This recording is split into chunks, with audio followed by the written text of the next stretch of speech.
नमस्कार दर्शकों। आज ऐसे न्यूज़ कनाडा आपको लेके आया है कनाडा के एक मशहूर शहर वैंकूवर में, जहां हम देख सकते हैं कि यहाँ पर एक पोस्टर लगा हुआ है जो कि दिखाता है कि संत रामपाल जी महाराज जी का 75वां अवतरण दिवस यहाँ पर मनाया जा रहा है। तो यहाँ पर आप देख सकते हैं कि बहुत सारी गाड़ियां खड़ी हुई हैं और बहुत सारे लोग यहाँ पर आपको देखने को मिलेंगे। बहुत ही भीड़ है यहाँ पर। तो आइए हम अंदर जाके जानते हैं कि यहाँ पर क्या चल रहा है, क्या तैयारियां चल रही हैं, किस लिए ये इकट्ठे हुए हैं, और भी जानेंगे संत रामपाल जी महाराज जी के अवतरण दिवस के बारे में।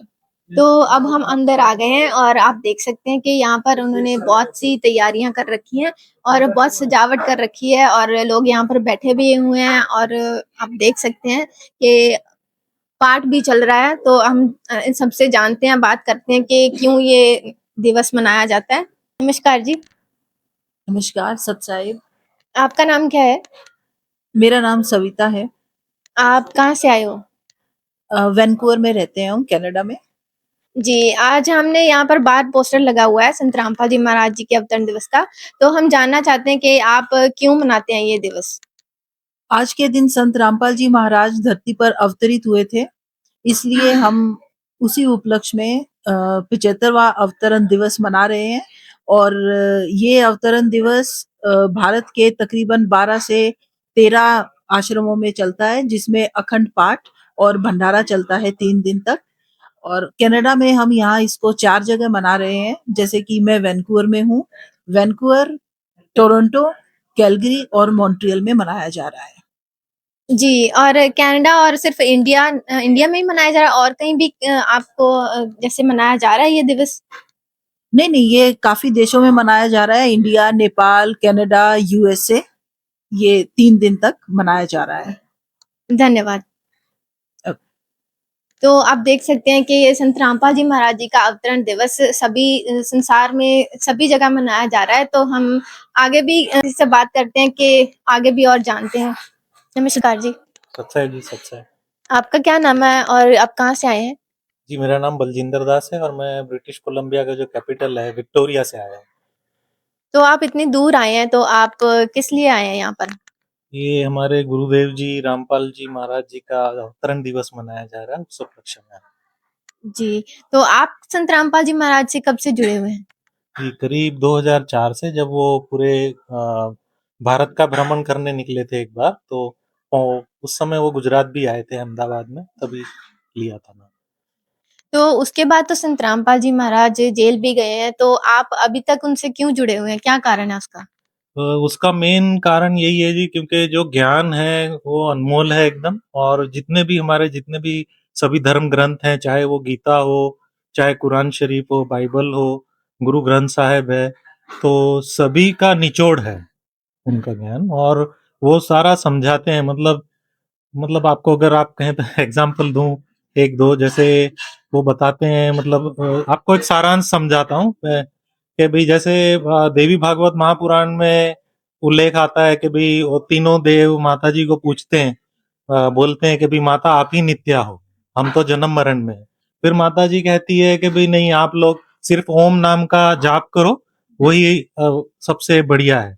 उसके बाद फिर गीता ये बोल रही है कि ओम तत्सत, कि भाई अगर आपको आगे जाना है तो फिर गीता ओम तत्सत का उल्लेख है। उसके बाद आगे आता है सर्वधर्माम परित्यज्य माम एकम शरणम व्रज, सभी प्रकार की पूजाओं में मुझ में त्याग के एक की शरण में जाने को कह रहे हैं। और ये गीता जी हमने जितने भी बाकी जितने भी हैं, मतलब चाहे आप इस्कॉन वाले ले लो, कोई आसाराम जी ले लो, या कोई भी और विष्णु संप्रदाय का भी गीता जी का आप ट्रांसलेशन देखोगे तो सभी ने उसमें वो गलती की है, व्रज का अर्थ होता है जाना, जबकि उन्होंने कर दिया है कि मेरी शरण में आ जा। तो वो मतलब किसी को भी ये नहीं पता चला आज तक, सभी बन के बैठे हुए हैं धर्मगुरु, और किसी को ये चीज पता नहीं चली, और सिर्फ रामपाल जी हैं जिन्होंने ये बताया।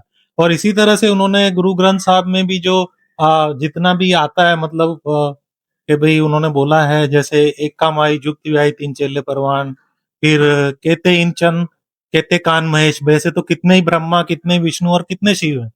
तो वो चीज उन्होंने, और फिर गुरु ग्रंथ साहब में बार बार पारब्रह्म का जिक्र है कि आप पारब्रह्म की शरण में जाओ। तो वही चीज गीता कह रही है, एक की शरण में जाओ। और वो उत्तम पुरुष तो अन्य, तो उत्तम पुरुष कौन है? तो वही है, वो जो पूर्ण ब्रह्म। तो उस लोक में जाने के बाद जन्म मरण से मुक्ति मिलती है।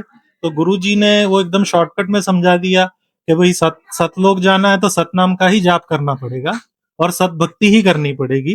तो वो सभी चीज गुरु जी ने मतलब एक मास्टर की है। अगर किसी को वर्शिप में इंटरेस्ट है और अपना स्पिरिचुअल एनरिच करना है, स्पिरिचुअली अपने आप को सोल का मतलब सोल का नरिशमेंट करना है, क्योंकि हम अपना खाना पीना तो शरीर के उसके नरिशमेंट के लिए करते हैं, पर अगर आपको अपनी आत्मा का नरिशमेंट करना है और जन्म मरण से जो 84 का चक्कर है उससे हमेशा के लिए छूटना है, तो एक ही रास्ता है।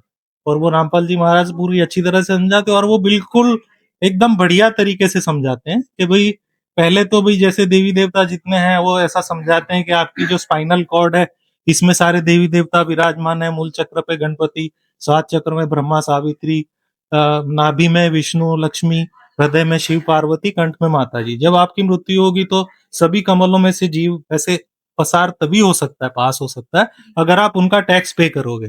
तो उसकी एक विधि है जो गुरुजी ही बता सकते हैं।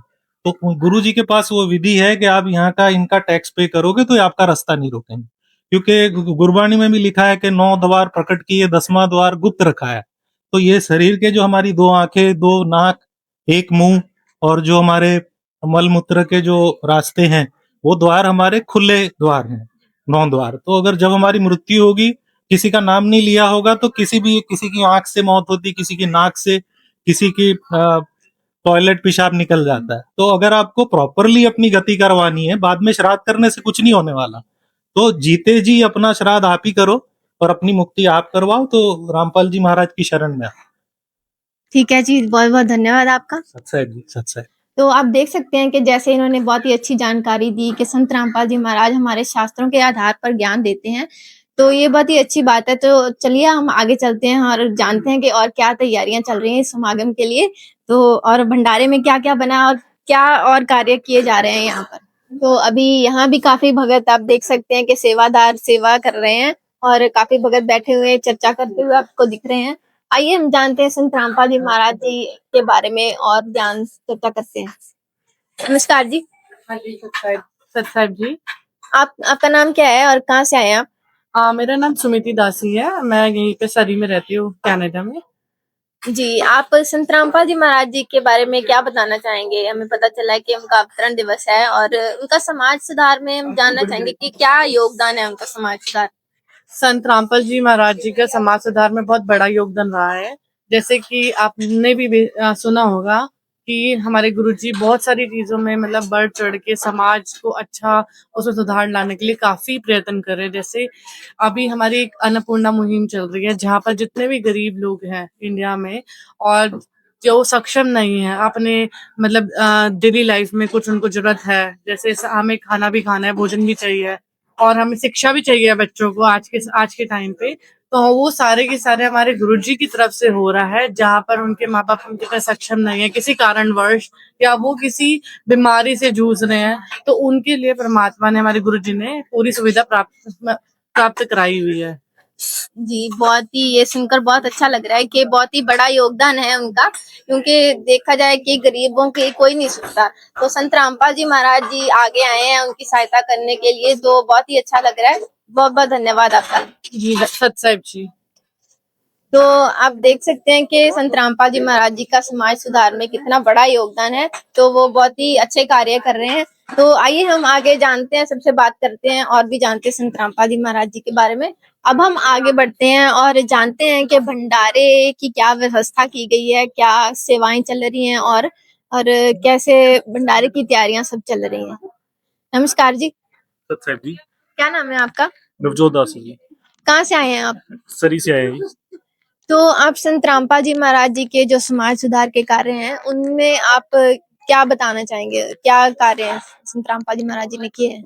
संत रामपाल जी महाराज जी ने बहुत सारे समाज सुधार के कार्य कर रखे हैं, जैसे दहेज मुक्त विवाह, नशा छुड़वा रखा है। बहुत सारे जो भी भगत है उनके कोई भी अनुयायी नशे का सेवन नहीं करता है, नशा बिल्कुल त्याग देते हैं। और अन्नपूर्णा मुहिम जो परमात्मा ने अभी चला रखी है और जिसकी वजह से बहुत सारे जो बेघर हैं और जिनके पास भोजन खाने के लिए भोजन नहीं है, उनको हर मंथ भोजन द्वारा मतलब रिफिल करा जाता है और उनके मकान तक बना के दिए गए हैं। और जो अभी पंजाब में हड़੍ਹ की स्थिति बनी हुई है उसमें भी संत रामपाल जी महाराज बहुत बढ़ चढ़ के हिस्सा ले रहे हैं और बहुत सारी राहत पर लोगों को दे रहे हैं वो। और यही नहीं है, वो जो दहेज मुक्त शादी करवाते हैं उससे आजकल जो लड़की है वो अपने माँ बाप पे कोई बोझ नहीं रही है। माँ बाप अब अच्छे से बिना किसी टेंशन से उनकी रमैनी करवा सकते हैं। और इस तरह संत रामपाल जी महाराज जी ने बहुत सारे समाज सुधार के कार्य कर रखे हैं। जी, जैसे आप नशे मुक्त के बारे में बता रहे हैं कि संत रामपाल जी महाराज जी का बहुत बड़ा योगदान है इसमें कि वो सभी, जैसे हम देख सकते हैं कि दुनिया में आज जो युवा पीढ़ी है वो नशे की ओर ज्यादा बढ़ रही है, तो संत रामपाल जी महाराज कैसे उनका नशा छुड़वाते हैं? जी, ये संत रामपाल जी महाराज उनको उनका कारण बताते हैं नशा क्यों नहीं करना चाहिए। और उनसे शारीरिक नुकसान तो होते ही होते हैं, उसके अलावा आध्यात्मिक नुकसान बहुत ज्यादा होता है, जिस वजह से हमको नशा नहीं करना चाहिए। और परमात्मा की शरण में आने के बाद उनकी कोई मेहर से भी जो रोज नशा करते थे वो भगत भी नशा छोड़ चुके हैं। आजकल वो बहुत अच्छा जीवन व्यतीत कर रहे हैं। जी, तो क्या आपने भी क्या पहले नशा किया है कभी? जी नहीं, हमने कभी नशा नहीं करा, हम पहले से ही नशा मुक्त थे जी। जी, बहुत ही अच्छी बात है। और आज भंडारे की क्या व्यवस्था की गई है आज? जी, भंडारे में बहुत सारे पकवान बने हुए थे, जैसे चना राम, चावल राम, सब्जी राम और सैलेड राम, ये सारा कुछ आज वितरण किया गया। पूड़ी राम भी थी जी। और अभी तो भंडारा खैर हो चुका है, सभी ने भंडारा कर लिया है, बट बहुत अच्छे से परमात्मा ने व्यवस्था कर रखी थी जी। जी, तो अभी क्या कुछ बाकी है आज के समागम में? अभी जो भोग की आरती है वो होगी, सभी भगत भोग की आरती मतलब करेंगे और भोग लगेगा। और फिर लड्डू राम और जलेबी राम का भी वितरण होगा जी। जी, बहुत-बहुत धन्यवाद आपका। धन्यवाद जी, सच है। तो आप सभी देख सकते हैं कि जैसे अन्नपूर्णा मुहिम के बारे में आपने सुना कि बहुत बार ज़िक्र आया है इसका कि संत रामपाल जी महाराज जी ने अन्नपूर्णा मुहिम चलाई है। तो वो इसके तहत के गरीबों को रोटी, कपड़ा, शिक्षा और उनका घर भी बनवा के दे रहे हैं और उनके बीमारी का इलाज भी करवाते हैं। तो बहुत ही ये बड़ा योगदान है, बहुत ही गरीबों की मदद हो रही है इसमें। तो संत रामपाल जी महाराज जी, मैं मानूँगी कि वो सच्ची में सच्चे-सुच्चे संत हैं संत रामपाल जी महाराज। और सुनने में आया है कि उनकी ज़मानत भी हो गई है तो ये मान सकते हैं कि उन पर जो दोष लगे थे, झूठे मुकदमे लगे थे, वो सभी झूठे साबित हुए हैं। और यही है आज की खबर यही थी। तो ऐसे बनिए रहिए ऐसे न्यूज़ कनाडा के साथ आगे के लिए।